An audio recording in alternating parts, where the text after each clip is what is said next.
මම ඔයගොල්ලන්ගේ එක දෙයක් අහන්න ඕනේ. ඕගොල්ලන් නානකොට කොණ්ඩේට ෂැම්පෝ දාලා නානවා. හිතලා බලන්න ෂැම්පෝ දාලා නාන දවසයි ෂැම්පෝ නැතුව දාන කොටයි වෙනසක් තේරෙනවද? තේරෙනවනේ. එතකොට කුරුල්ලොන්ට ඒ වගේම තමයි. ඒකට තමයි අපි ගෙනලා තියෙන්නේ බාත් සෝල්ට් එක.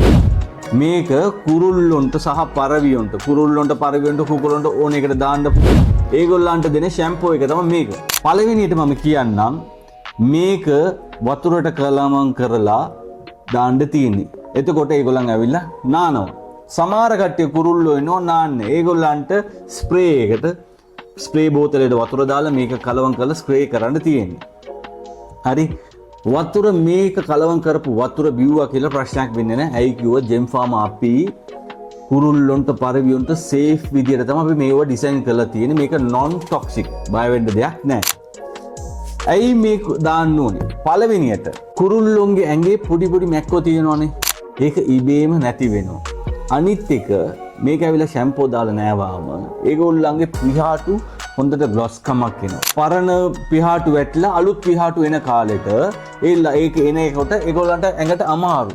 ඒක ලේසි කරන්න ට්‍රේනින් කරන සත්තු රේසින් කරන සත්තුන්ට මසල් රිලැක්ස් වෙනකොට ඒගොල්ලන්ගේ පර්ෆෝමන්ස් ටිකත් වැඩි කරගන්න පුළුවන්. මේක දෙන්න ඕනේ ආකාර ඔක්කොම ගහලා තිනවා. ඔයගොල්ලන්ට මේක ගෙන්න ගන්න ඕනේ නම් ස්ක්‍රීන් එකේ වැටෙන නම්බරයට කෝල් එකක් දෙන්න. එහෙම නැත්නම් WhatsApp කරන්න. එදටම යවන්න.